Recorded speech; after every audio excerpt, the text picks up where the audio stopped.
What's the best thing about BDSM? Beats me. God damn, that's dumb. You know what they say about kink? It's 90% communication and 10%, well, that's where things get really interesting. And speaking of communication, today's episode is all about it. Hey, I'm Alicia, your non-monogamous relationship coach and host of Nope, We're Not Monogamous, where I talk to my friends about non-monogamy, sexual empowerment, everything in between there. I'm thrilled to be joined by the amazing Maeve McBride today. She's a kink and ENM educator, erotic coach, and the executive director of Kinkfest 2025.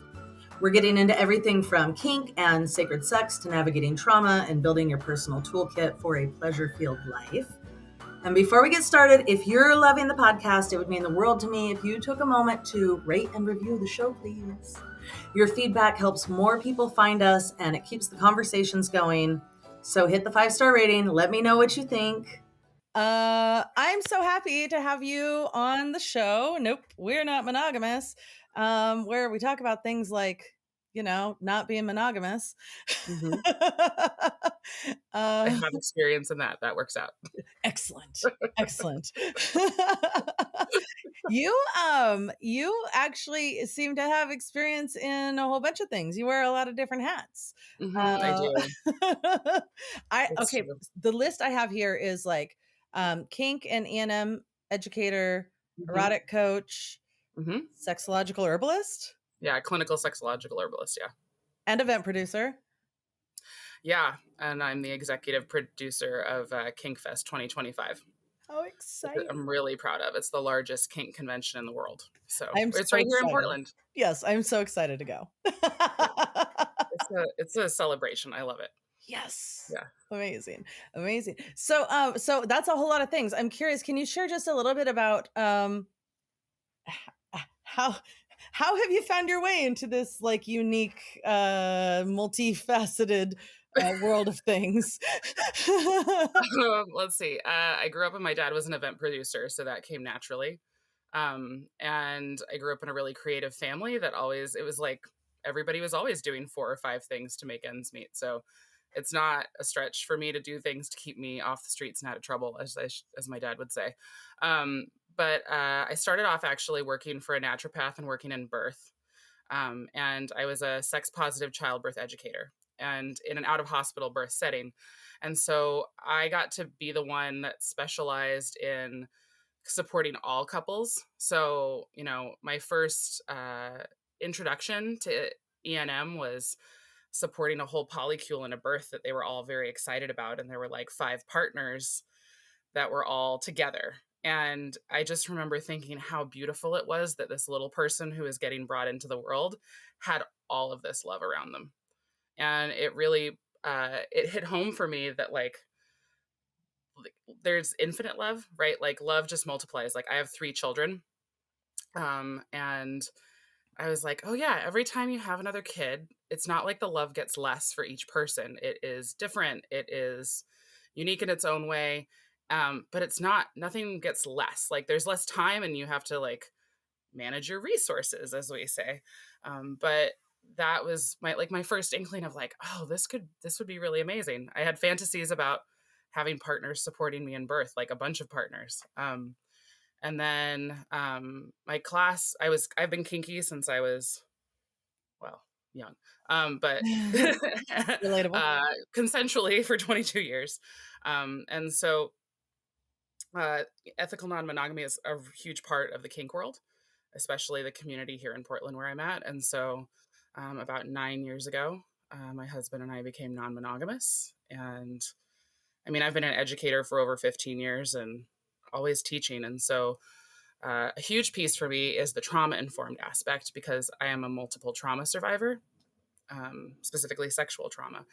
And so over the course of my life, as I've been sexually active and in relationships, I've never actually had the opportunity where I wasn't triggered in a situation. And so I had to do a lot of work on myself, a lot of research, a lot of therapy, so much therapy. And the thing that actually helps me heal or feel better is to help folks with the benefits of my experience and to shorten the learning curve. So I first started teaching in kink because that's what I felt I was more well versed in. And then after several years in poly, I felt confident enough to start teaching classes of like, do as Maeve says, not as Maeve did, right? Like, so, there's so much learning that we can that has to be done experientially. And then there's a lot of stuff that's like, hey, whoa, like there be dragons, avoid that whole part of the map where, Yeah. so Yeah. Yeah. Yeah. Yeah. that's what Totally.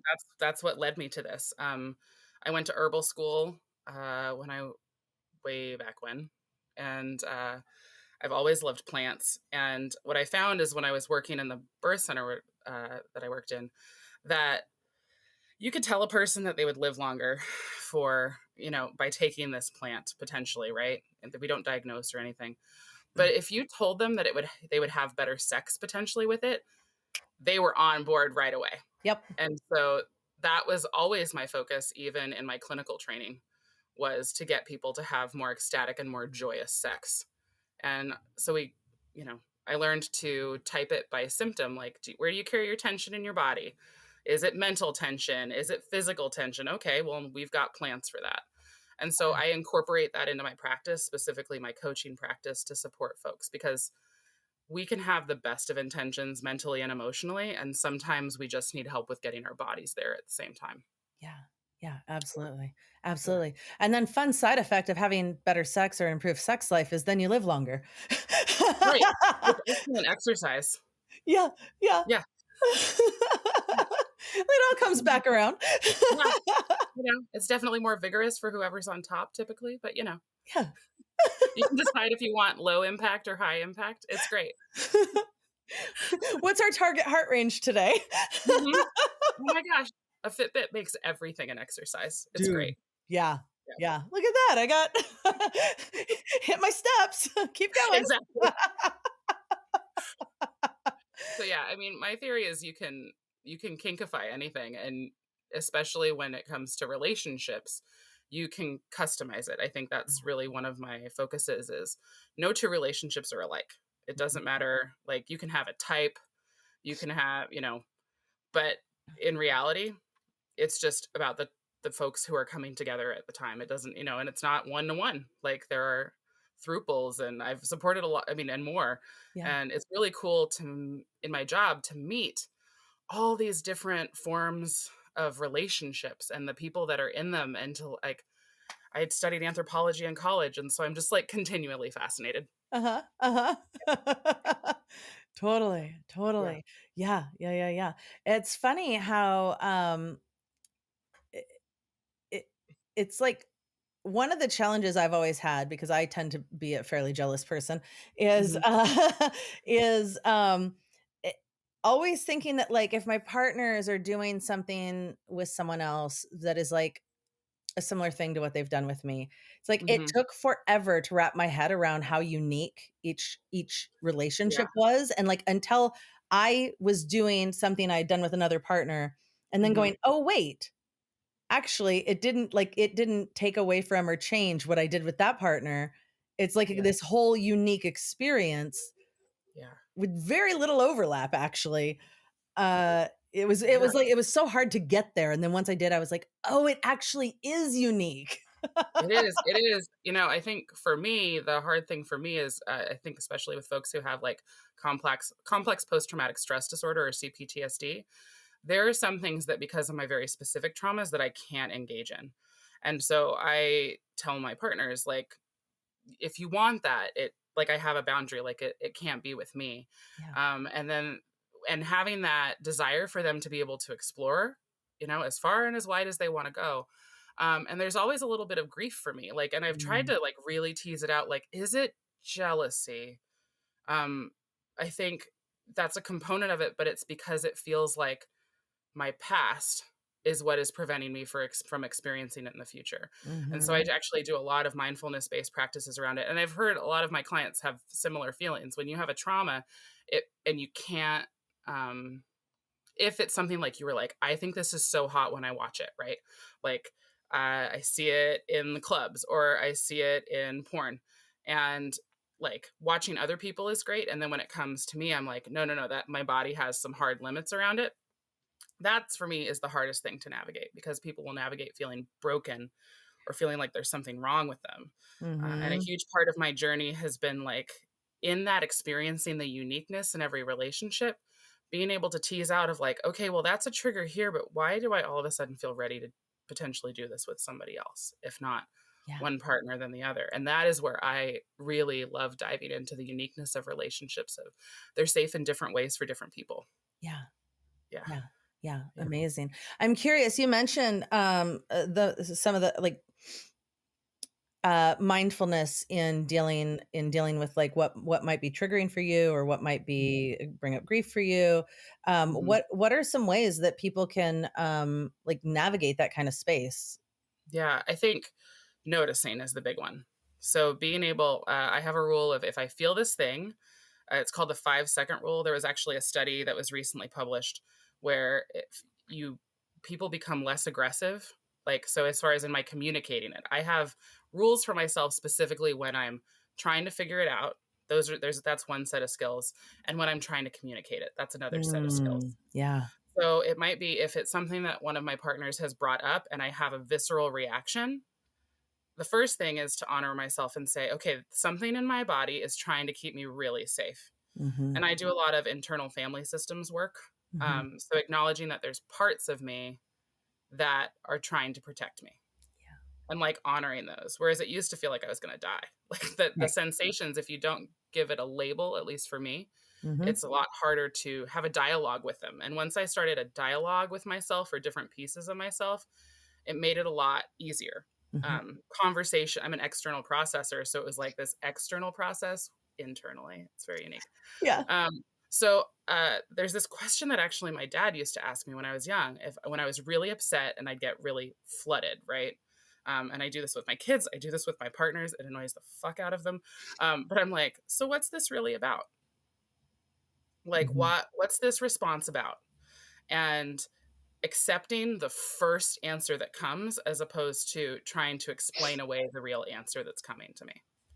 Right? So Yep. what's this really about? Okay, this is like I am jealous because, or I'm feeling this feeling because I feel threatened because we haven't had a date out in 4 weeks and you just told me you've gone on a date like in the evening 3 days this week with a new partner. Mm-hmm. Right. And so that jealousy piece of like, what am I not getting that I want? Right. That's part of it. Um, when you have CPTSD, it is also about the things that you didn't get from others in the past or the ways in which you didn't feel safe in others. So my second question is, where did this start? Yeah. Like, what's the origin story? And then typically my partners are waiting for me to go through this process. So it like they kind of get left in the lurch a little bit. And that is a dialogue that we have where like I might go on radio silence for a little while. Even if I'm right in front of you, because I have to Yeah. tease this out within myself. So where did it first start? Okay, it started here. And I actually got the idea for that process from this old relationship book called Conscious Loving.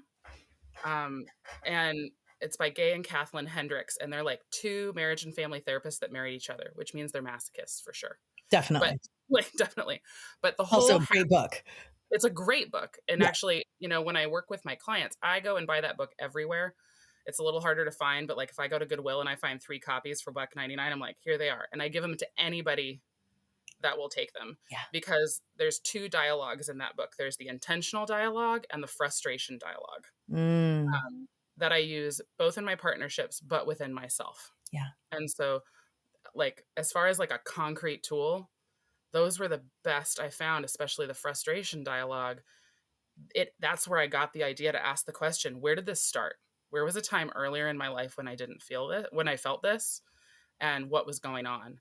And then I can talk to my partner who is like waiting at this point or just being really kind and say, okay, so are you available? Like that's another thing for folks who tend to blah, like Uh-huh. emotionally process all over is to ask if my partners are available. They know that I have CPTSD, right? But I still don't want to cause harm with them by like just unloading on them. And so Yeah. I'll say, are you available? And that's getting consent because I just like hearing the word yes. But that's beside the point. I'll say, are you available? And then if they are, I'll say, okay, I'm going to tell you that there's this big thing that's coming up for me in the now that is a between an A to B, it's a between you and me thing. And then there's something that it's triggering that's old, which has nothing to do with you, but it's giving this feeling a huge fuel load. And then I will start with the trigger. Yeah. Like I'll start with what happened to me before them. Mm. Because I find that my partners take it a little less personally when I'm like, so then this is happening and it feels similarly. And like most of the time, like halfway into my explanation of what happened to me before, and I try to keep it brief, Yeah. 3 to 5 sentences. I set rules for myself. I'm a Virgo. Um, Excellent. it helps manage the chaos. Concise. Yeah, but literally like about 2 or 3 sentences in, and most of the time they'll be like, oh, I can totally see how this situation is triggering you. Yeah. Right. And so, you know, a huge part I think about relationships is it me or is it them? Is it a me or is it a them problem? Uh-huh. I take it a lot on and say it's probably a me problem, like first. Right. And then I take it as, is it an us problem second? Which, you know, early on in my relationships, I was really super codependent. I was prone to gaslighting myself, allowing my boundaries to be crossed. And Mm-hmm. so I think a huge piece of that, as far as like tools, is like self-soothing is key. Asking myself questions, if I can, brings me out of that like trigger where I want to lash out, which I think is a huge thing when folks have trauma. Yeah. And then really checking my shit. And when I feel like I've checked my shit, I build my confidence in myself and my skills as a partner. Mm-hmm. And then when I'm met with, you know, by them, and even when I'm not, I've already done this whole self-soothing mechanism and it just makes everything easier. It took me 15 years to figure it out, but it's so worth it. I mean, in shorthand, like if you don't have any skills and, you know, it takes a while to build these skills, Yeah. I utilize emotional freedom technique, which is tapping. Mm-hmm. Where in the moment, I'll be like, time out and give a time limit. I need 10 minutes or I need 15 minutes. Because that helps with folks who have anxious attachment. Yeah. Right? If Yeah. you just ghost and you're like, I'm out until I'm out, it can really trigger people. So I'll just be like, I'm going to tap. And then I do this sequence as I just feel my feelings. And I go from here to here to here to here, then right here. And then I tap my hands. And it's self-soothing and it's stimming. You know, a lot of people stim in different ways, and it's just this really intentional way to do it. Yeah. So between tapping, asking myself, what's this really about? Where did it start? And then asking my partners if they're available. Like that helps me, like asking them if they're available, that helps me figure out what kind of output I'm going to give. If they're not, I honor their no. And then I ask for something else, you know, but that huge piece of, I think for somebody who like me, who's experienced a lot of my trauma because my no wasn't honored. Yeah. A huge piece of really healing myself through my relationships has been honoring other people's no's and being like, that's right, this happened, but I can do this. I can. And then they in turn want to do that for me. Yeah. So yeah, it's a long-winded way of saying it, but there's a lot to do. But it starts with asking yourself a few simple questions. Yeah. I love that. I always tell people first step is like just acknowledging what you're feeling, right? Mm-hmm. Like just be aware of it instead of going, no, I'm fine. Well, this is going to last a lot longer then if that's what you're doing. Yeah. Right. And for me, self-soothing looks a lot like breath work or movement, washing the dishes, going for a walk. Mm-hmm. And then if I can't talk it out with the person, it's writing it down or voice memoing myself just That's to great. get it out of my head. Yeah. That's awesome. Because I'm like, okay, if I can't dump on you, I'm going to dump somewhere. Right. Well, and then there's navigating that whole thing. If you're feeling something from another relationship and you're with one of your other partners, and they're like, what's up?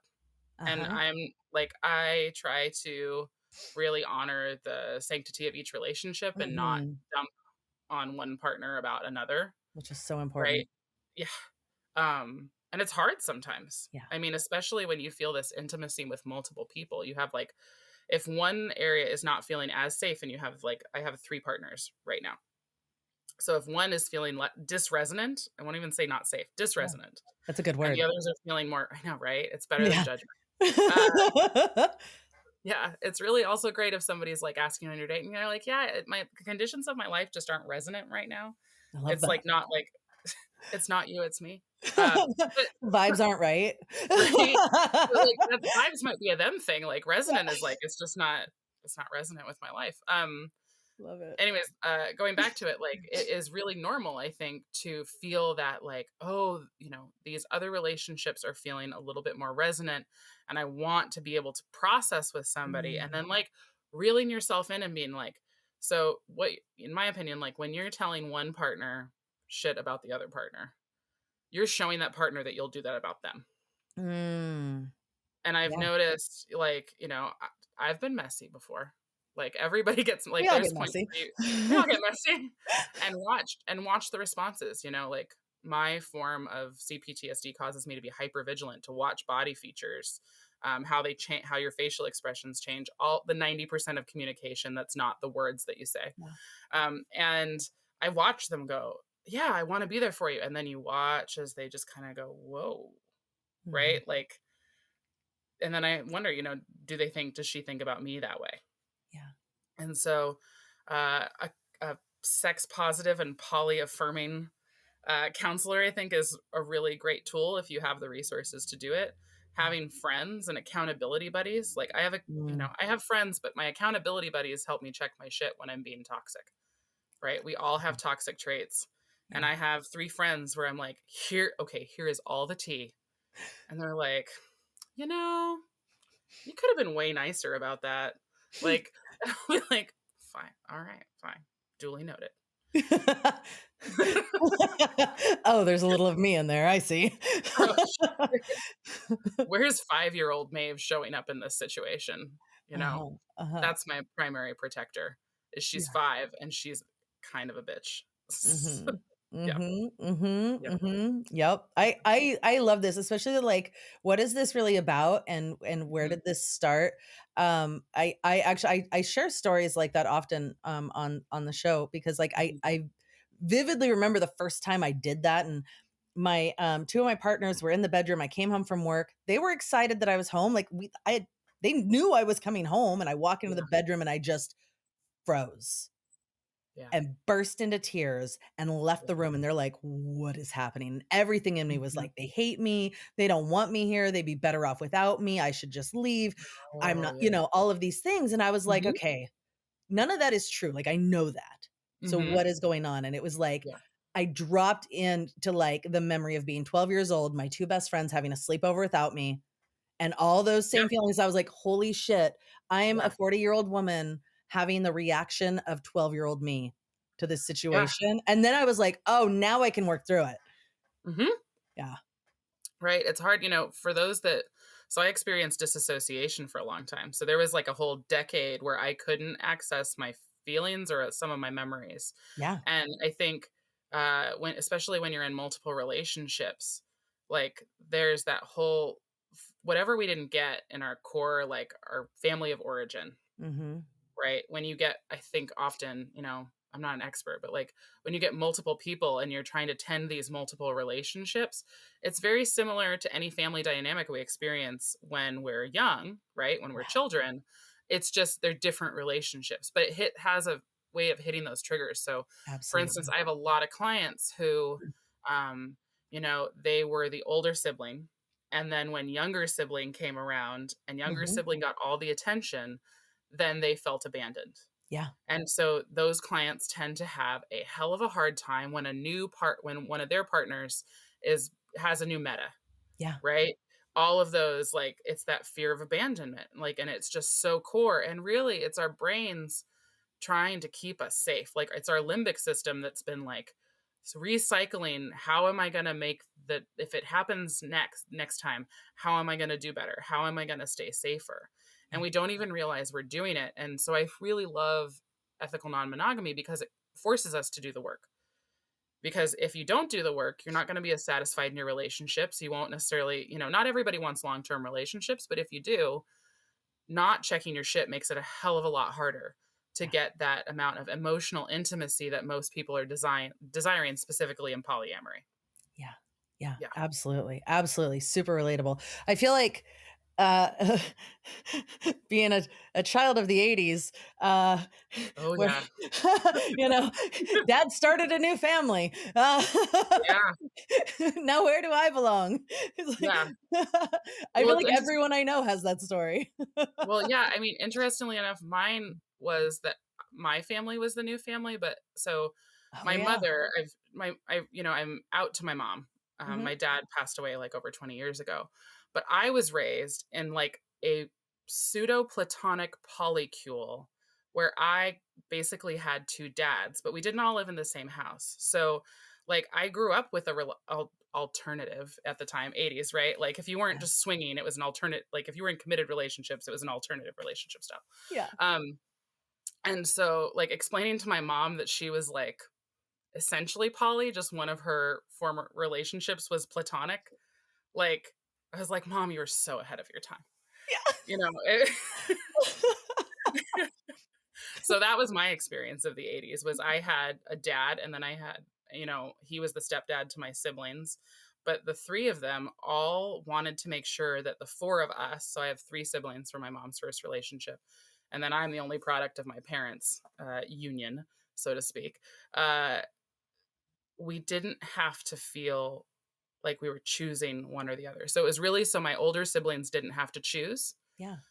And then my dad was the one that like got my siblings out of like bad situations all the time when they felt like they couldn't talk to their bio dad, Yeah. right? Like when they got caught shoplifting at Nordstrom's, my dad went to pick them up, and Mhm. like there was this really symbiotic relationship, and it was had its own pitfalls and things like that, but it was really great.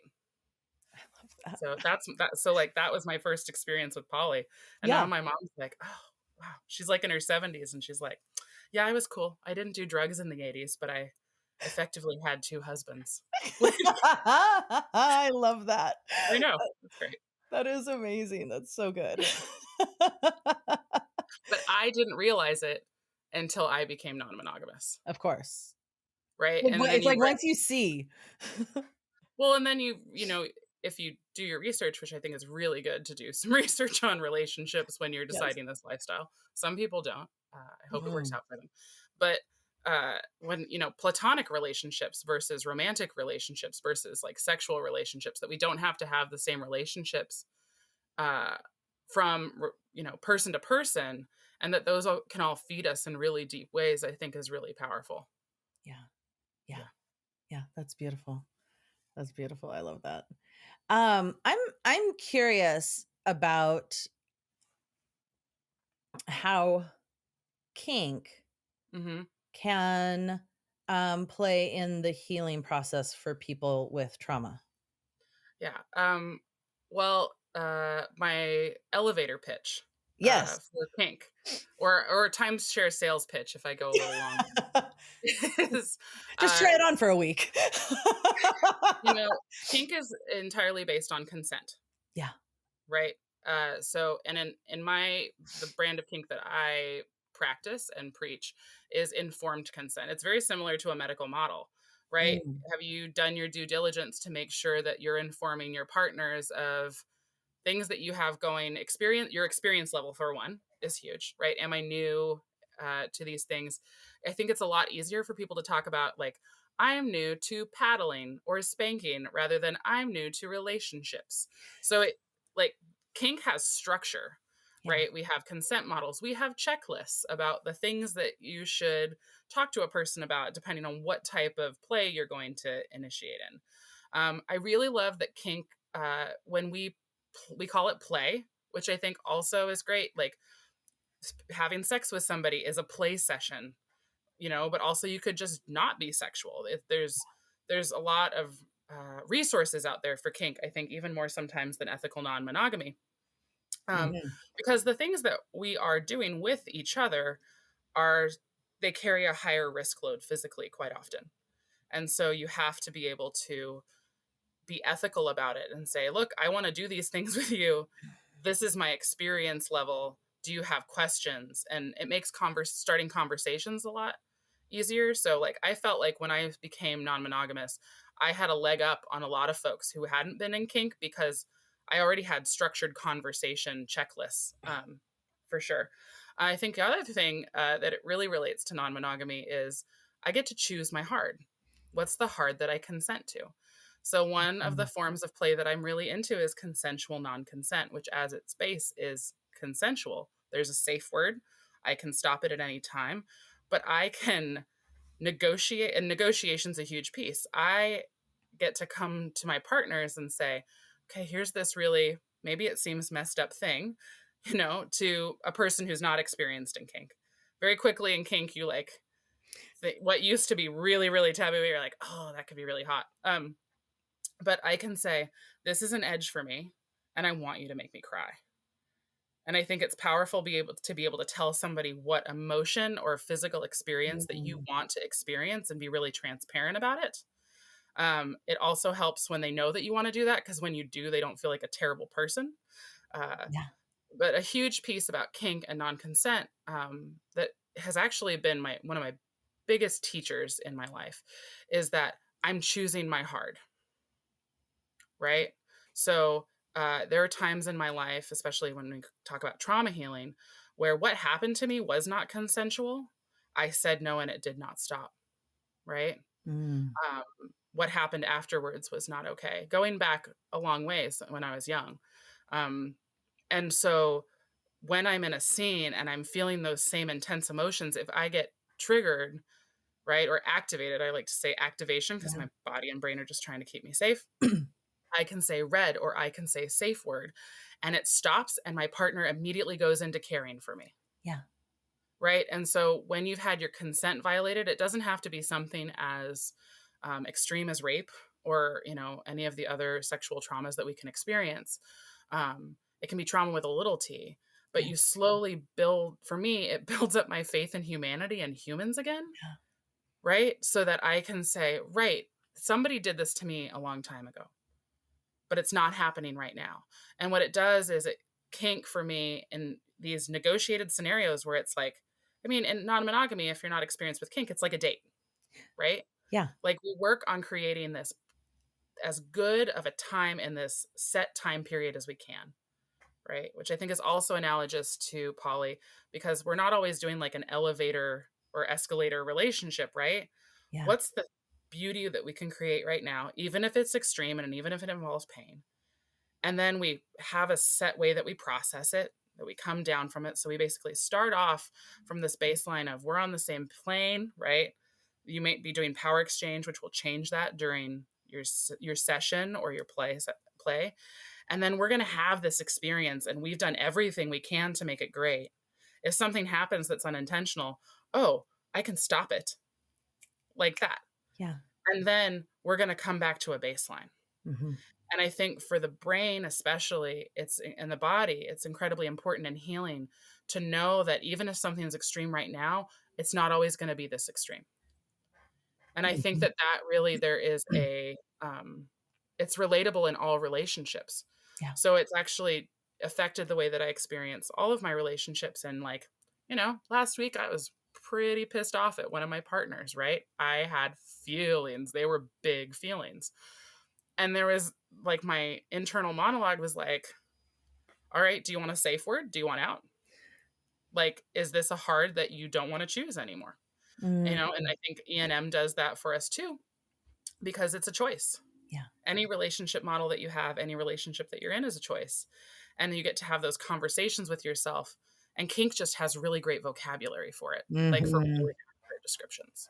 Yeah. So, yeah. So, I mean, I have never had non-monogamy without kink, to be honest with you. Although, the kinkiest relationship is two really serious kinksters that then all the things they do are vanilla, which I definitely have one of those going on right now. And it's like, what's the kinkiest sex you could have in a dungeon?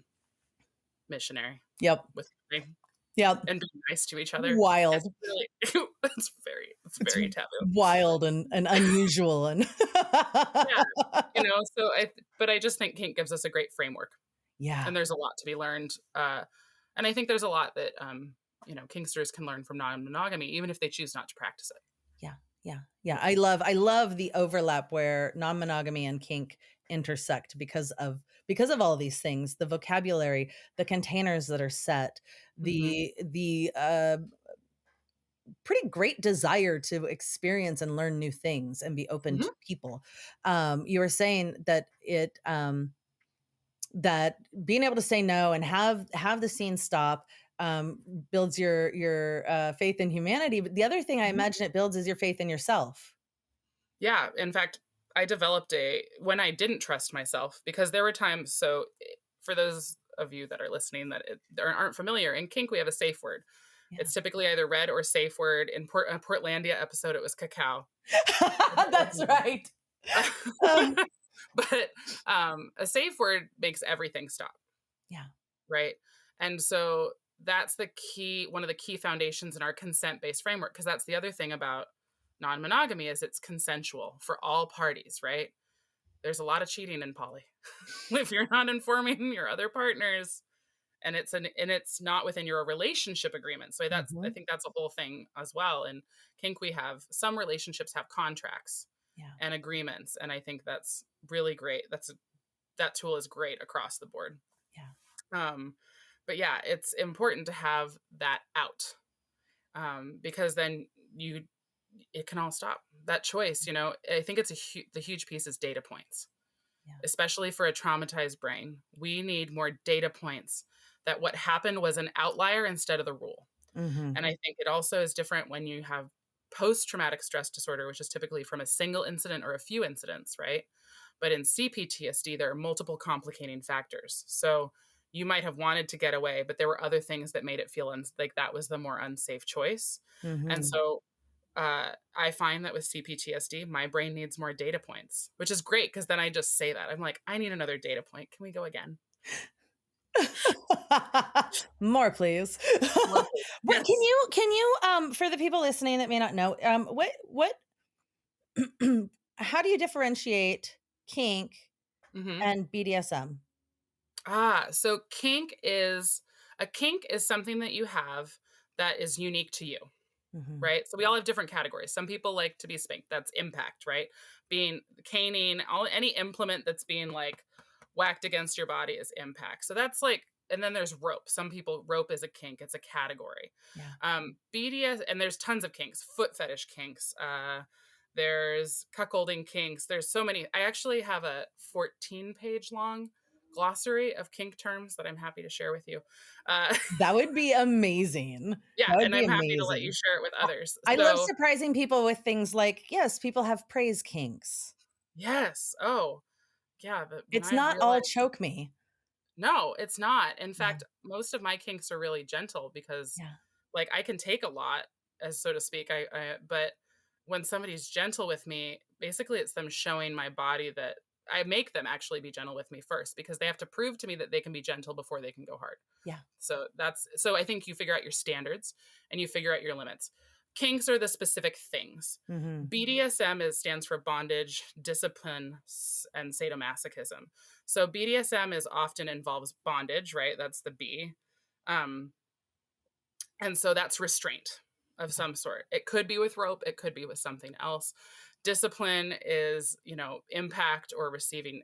Typically BDSM involves a little bit more pain focused, whereas Mhm. kinks are across the board. Like there's thousands. I mean, if you go on FetLife, which is like kinky LinkedIn, look at the fetishes list. There's like hundreds of thousands Hundreds of and hundreds and fetishes. hundreds and hundreds. Yeah. Yeah. Um, but then BDSM specifically is in the energy dynamic, where you have either a top or a bottom, or a dominant or a submissive, Yeah. right? So in tops and bottoming, there's no power exchange.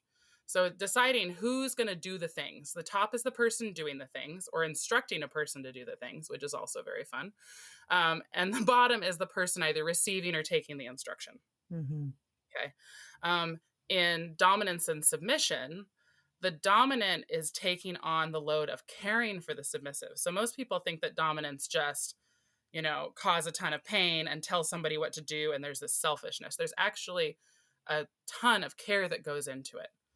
If somebody, a submissive, is giving you some power that they have, right? So they're gifting the dominant with the power to make some choices for them, Yeah. or the power to decide what their consequences for not doing the laundry. Because there's a lot of submissives that are like, I want to make improvements in my life, but they're more like of a rod versus a dangling a carrot type person, right? Getting a consequence is a more powerful motivator. Then they will literally negotiate with a dominant to be like, I want you to check in with me, which is showing care and Yep. concern.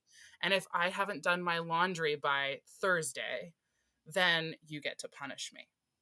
And then we go into the negotiation of what that is. We can talk about punishment, which is fun for all involved. But it's really a lot more role playing. Yeah. Specifically goes into BDSM. So we would look at restraint, physical consequences, energy exchange, and it's all a form of role play, in my opinion. Sure. You know, if you ask any Kinkster, they're going to give you a different answer, but that's what it is for me. Absolutely. Absolutely. I asked because I know how the spectrum of what people have awareness of is so wide. When I've been kinky since I started having sex, but I became non-monogamous at 35, and we started going to swingers clubs, and all of these swingers would use the word vanilla for people that were monogamous, So fascinating. Everybody has vanilla. Rather than people who weren't necessarily having kinky sex. And I'm like, but all these people are having really vanilla sex just with multiple people. They aren't having like kinky wild sex. They're like, they're just doing a lot of PIV, penis and vagina stuff. Like, that's really all that's happening here. And they keep calling other people vanilla. And I'm like, but I know a lot of monogamous people who are very, very kinky. So it was like trying to figure out like the different communities used the same words for many different things. And so I always like to like give a little clarity. Well, and I think what's really interesting to me kind of being in both of those communities, so to speak. And I host events at a local club here in Portland that caters to both communities. Yeah. So each community has a way of othering the other community. Yes. Right. And so I think there's different cultural pieces to it specifically. You know, in kink, like when the kinksters and the swingers are in the same club, there's kind of like this, like, oh my gosh, the kinksters are like, look at all that fluid exchange. I hope they have a checklist. And all of the kinksters are like, and all of the swingers are like, oh my gosh, I can't believe that person is beating that other person. Yeah. Right. It's just, the important thing is it's all consensual. Like that's where we find that common bond is it consensual or not? Yeah. And if it is, who cares? I mean, I like to say with consent and lube, most things are possible. You've got enough of it. There's a way. Yeah. I that's amazing. I love that. Yeah. I always like say I like where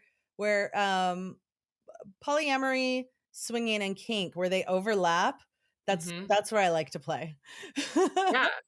I mean, and then there's different types of swinging, right? Like, I mean, I like to think of everything's on like this scale, right? It's like what's the thing and how many people do you like to enjoy it with? Because for some people, swinging is like their definition of swinging is it's group sex. And for others, it's like partner swapping. And then for others, I mean, there's so many different permutations. So I would say, if we're going to look at the word kink, right? So a fetish is, people often mistake kinks and fetishes. Like a fetish is something that you need to get off, typically. Right? A fetish it's deeper than just I see this thing and it gets me hot. Like a kink can be, you can have a lot of kinks but you don't necessarily need them in order to feel satisfied. Right. It goes more towards fetish. We've all got them. I mean, I tend to think everybody is kinky in some way, right? Like there's so many people that would consider themselves like monogamous and like monogamous, not kinky, but you know, when they are having sex with their wife and she puts her foot in, you know, his face, then it drives him wild and he doesn't know why. Yeah. Like kinksters would be like, dude, you have a foot fetish. Yeah. Like that's a thing. That's a thing. Right. And so I think, you know, there is benefits to labeling things as your kinks and there's also liabilities. Sure. Right. Like, because I think one thing that I work with clients a lot and through my educational practice is your vocabulary, and do you have a common vocabulary? So I love this in non-monogamy too, because I'll be like, okay, so my biggest learning curve was kitchen table poly, right? So my definition of kitchen table poly is that in a given situation, myself my nesting partner, and all of our partners that we have, like, each other's metas, could sit at a table Yeah. and have a meal. Whereas one of my partners, KTP for them was, oh no, like, and actually it was with their meta. Their meta was like, oh, like, we're going to be friends. And for me, I was like, oh, like, I'm really kind. I love to meet people. I love to talk to people. I need a little space earlier on. Yeah. Right. So I can deal with my stuff because I'm going to be dealing with my triggers. And so, you know, hearing your partner go, oh, but we're KTP. And you're like, but that's not what KTP is to me. Yeah. Right. Or not with that. So I love those conversations. Those are like, great first date conversations. If you say it Absolutely. in a non-judgmental way, like, hey, so I saw in your profile that you have an anchor partner. What does that mean to you? Like, what does it mean for you? Or I hear that you have practiced categorical poly or hierarchical poly. Like, what does that mean to you? I think that is a really great way to dive in and get to know a person and how they view the world and how they view their relationships. Yes. The key is coming at it with curiosity and not judgment, right? Mm-hmm. Like, I Mm-hmm. might, in a date, I might have something that I'm like, oh, that is not my definition of what that is. But it doesn't mean that my like body's inherent, like, I want to keep me safe response. Like, sometimes my guts have shit for brains. Like, I need to be careful not to be like, ugh, as opposed to like, oh, okay. Like, I hear that's what it is for you. And then I get to determine if that's right for me. But that vulnerability of being able to talk about what things mean to us, I think is great. It determines if we're going to have a connection sooner or not. Absolutely. Absolutely. And getting like clarity on what, like, how are we defining that? My mind was blown a couple of years ago. My girlfriend and her husband were living with me and my husband. Mm-hmm. And I was going on a podcast to talk about kitchen table polyamory. And she was like, well, we're Mm-hmm. not kitchen table. And I was like, what do you mean? You and your husband literally live with us. And she's like, but we're not kitchen table. Like, we aren't all in a relationship together. And I was like, but that's not how that works. Right. But we just had different ideas of what it meant. Right. It was so funny. I was like, how do I okay. I actually, in the educator, maybe it's a little bit sadistic of me. I love intellectual sadism. And so I will actually make people fill out, like, I make handouts. And I'm like, okay, let's do a definition. You want this is more like third or fourth date, so I don't scare them off too soon. Sure. But I'll be like, here's 10 words. Write down what they mean for you. And I'm going to do the same words and I'm going to write down what they mean for me. And then we're going to come together and we're going to read each other's results. God, this sounds like so much fun. I mean, yeah. But I also it originated in a weird place. Like, to get back at my older sisters, I helped my dad create a questionnaire for anybody that wanted to date them. And it had questions of like, oh, do you have health insurance? Does it cover emergency room visits? How fast can you run? I've always loved like how you portray information or how you ask the question matters. And I try to use my powers for good now instead of evil. Right. I love that so much. That's Yeah. fantastic. I'm curious, what I have 3 questions that just popped into my head. Okay. I'm here for them. First of all, okay, let me ask you. Nope. Yep. Let me ask you about Kinkfest. I want to ask you about Kinkfest. Yeah. As the what are you, the executive director? Yeah. As the executive director of Kinkfest, Yes. what vision do you have for how to make that like an environment that's like welcoming for people wanting to explore kink? Oh, well, I love to have a lot of fun with my kink. I love to laugh. And so I love to dispel, this pisses off some kinksters though. So this is just my way, not the only way. So I love to give off mom vibes. Like, my job is, I feel like I am both the power bottom and the power top to the entire conference. So Yes. my goal is to prioritize actually everybody's safety above my own. And so helping people to feel safer. I have this theory that if we feel safe, then we can have fun. And if we feel safe and we have fun, then we can learn. Yes. And a huge piece about Kinkfest, it's a lot of people's first introductions to kink in general. It's this conference. It is, it's like drinking from the fire hose, Yeah. right? Because so, I mean, it is the biggest conference in the world. If you come to Kinkfest and it's your first time in kink, we actually have a team of people called the Kind team that can help you navigate it. They're there to answer questions in the info booth. I created this program because as a femme specifically navigating kink spaces that used to feel primarily dominated by stereotypical, like, if you think of kink 20 years ago, you think of like these, what we see in porn, which isn't actually what kink is all about, right?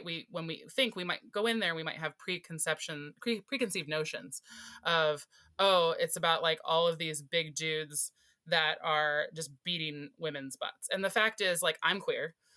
So I want to, a queer friendly space. Like, there's a lot of femdoms and themdoms. And so for me, it's like kinky summer camp for a weekend, right? So you're going to come and we're going to have educators from all over the country, some international, and you have the opportunity to introduce yourself to whatever suits your fancy, whatever you're curious about. You have the opportunity to be affirmed by 2,400 other people that whatever it is that you like is fine, right? Like, we all have our likes and our dislikes or things that we don't engage in, but ultimately it's about affirming people with where they're at and what they enjoy. And so we do things like, we have a lot of community events. So if you're interested in like pony play, so pony play or livestock play is where people will embody, it's not just dress up, it's embody the role of being a pony. And they have handlers and people make special tack. And we're going to have like a petting zoo for human animals. Then there's a whole branch of kink that is littles play. So littles play can be sexual or not. And littles specifically, you'll even hear in the kink world a lot of jokes made about littles, right? Because there's some level of emotional or intellectual regression that happens as a part of the play. And that is actually, most of the time, it's for healing, right? A lot of, not all, but a lot of folks who are littles they didn't get that nurturing, or they didn't get that strong parental or care, we call them a caregiver figure when they were young. And so they get to experience that. We have a whole like comprehensive program for both, right? Like, and the littles get to go to the petting zoo and pet the pets. And it's just, it's pure. Yeah. Like, I think whatever people at, purity culture sucks, but like, to be able to be yourself, to dress as you want to dress, to be who you want to be, to embody things and try them on for size, to play with a variety of people, or just voyeur. If you just want to watch and that's the way you want to engage, great. If you want to participate, great. There's something for everyone. And we do this in this environment of non-judgment. And I think that is one of the things that folks feel the most, is not judged. And the expanse, I mean, we call it a mind fuck. The whole thing is a mind fuck. All of Kinkfest is a scene for me. I'm just one person, but I'm really the support person for a team of 62 people. All of us volunteer pretty much, that spend the entire year planning these 3 days so that 2,500 people can come and be themselves. And like, that is our only goal. We're all service tops or bottoms, depending on how you look at it. But that's a long answer. Like, that environment, come as you are, be who you be, and have fun. Like, that's my whole mode of operation. I love that. There's something so magical and healing about being able to show up as yourself and be accepted. Yeah. Always. And then for me, going back to trauma, this is the only way that I could engage in community, is if I was materially participating in making that community feel more inclusive and accessible and safer for people. Yeah. I love that. Yeah. I love that. That's so good. So good. Okay. Couple of random questions for you. Yeah.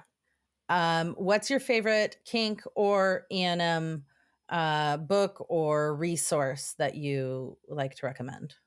For Kink, it's Playing Well with Others by Lee Harrington and Melina Yes. Williams Haas. For like, that is like, I give that to every person who's new and exploring kink. Lee is Lee doing that. Harrington was on my podcast last year. I know. I have a huge crush on both of them. Whenever I see them speak, I cry. Yeah. Um, they read, Wonderful. yeah, just two beautiful humans. And then for Poly, I think Polysecure is my favorite, because it goes into attachment style and attachment theory, really. Mhm. Um, that was the first book where I didn't feel fucked up, Yeah. or Oh, rather, I felt fucked up, but for reasons, like, it's right? legit, it's fine. Like, it's legit. Um, and then there's a couple other books that wouldn't necessarily be kink or poly specific, but I really love them for both of my kink and my poly clients. Can I share those? Yeah, absolutely. Okay, so I already did, but Conscious Loving Yep. is one of my favorites. And then Unfuck Your Boundaries and Unfuck Your Relationships. Yes. Um, Yeah. those are and I got both of those at an independent sex toy shop here in Portland. But Unfuck Your Boundaries was key, because when I was experiencing a lot of hardship in my relationships, it felt like, in general, like, you get in those spaces where everything just feels funky. It came back to my boundaries. I was not communicating my boundaries. I was not asserting them. And I certainly wasn't giving consequences when they were transgressed upon. And so Unfuck Your Boundaries, really, it helped me tighten up my consent practices and as far as what I was consenting to. And that was key. I love that. So good. Yeah. Yeah, those are great books. Okay, what is one herbal, like a herbal remedy or plant medicine that everyone should have in their bedroom? In the bedroom, there is no one panacea for everyone. So, I would say it's based on what you experience. So I have like 3 primary ones. Okay. Okay. So if you are a person where you experience a lot of mental clutter and physical clutter, like where you just feel like wiry, or you feel like you can't ramp down, then I would say Damiana. Damiana is a Mesoamerican herb. It has all of these great characteristics. It's herbal, it's floral, but it has this ability to harmonize, for me, like my mind and my heart and my root, like, and my sex. Yeah. And so when I'm just being like, just kind of on edge, Damiana is that. For a person who has symptoms where they have a lot of tension in their body, and their body tension prevents them from easing in or even like receiving touch, cramp bark is my favorite, because cramp bark is a natural muscle relaxer, and it's also really great for menstrual cramps. Oh, nice. But it works if you're ingesting it. So remember, this is chemical play, as we call in kink. Sure. There's no safe word. So if you're like, check out the contraindications, consult with your healthcare professional. I am not a medical provider. And there's some herbs have contraindications, and serious ones, especially if you're gestating. But cramp bark is great. It's especially good for period sex if you have cramps that inhibit the desire to have sex, but you want to have sex anyways. And then I would say that the third one is a cross between, well, chocolate is a given, right? Like, so chocolate can be very helpful, but I keep that in my pantry because of ants. Yeah. So let's see what's over in my cabinet. Oh, I love Blue Lotus, which is not one you find quite often. Okay. So Blue Lotus is you have to check your local laws, because some states do not like it. But Blue Lotus is a gentle hypnotic. If you aren't allowed Blue Lotus in your local jurisdiction, I would say like passion flower. Passion flower tastes terrible, which lets you know it's working. Nice. That's the thing about tinctures. And I do tinctures primarily, especially in the bedroom, because it's like, I just, like, there's those times where I'm like laying down, I'm like, I just want to have sex, but I'm so like, I'm just not in a place. And then my partner will be like, don't you have things in your cabinet? I'm like, oh yes, it's right by my head. Yeah. Here. And tinctures are fast acting. You hold them under the tongue. Yeah. If you don't drink alcohol, there are glycerite tinctures, which don't have any alcohol in them. So they're pretty much, everybody can take, there's a way to ingest a tincture if you've got a will. Yeah. That's amazing. I love that. I love that you said Damiana. I do a cacao drink with Damiana that I just love. Mhm. Like, A lot of folks like rose too. yeah. Damiana and rose together are Yep. magical. Yep. Yeah. Yep. Oh, I love that. So good. Is there anything that you want to share that I haven't asked you? I'm just grateful to get to talk about this stuff. I love geeking out It's about so all of fun. these things with you. Oh, not that I can think of. I mean, I have a couple of books on the horizon which are kind of fun and Yeah. projects. So Yeah. yeah, I'm creating a erotic planner. So Oh, I, I got excited. which is gonna my goal is to have it released by January. Amazing. Um, but I think people on your podcast come from a lot of different locations. A lot of my resources are local to Portland, but in Sure. general, I would check out the National Coalition for Sexual Freedom. If there are Hmm. folks who don't know about that, it's a great resource on consent. Consent Academy is also a great resource on consent. And I would say that those are two resources that I go to time and time again Yeah. in both kink and ethical non monogamy. If you check those out, you're going to have a good framework to your, start your journey. I love that. And how can people find you? I do have a website, www.maevemcbride.com. Perfect. Uh, it's got information on a lot of the things I do. I'm also on Instagram, Maeve McBride PDX. And let's see, I'm on FetLife as Maeve McBride, all one word. And I own a rope suspension and education studio here in Portland called Studio 201. Amazing. Amazing. I'll put links in the show notes and people can click on things and do all of that. Awesome. I'm so happy you came on. Thank you.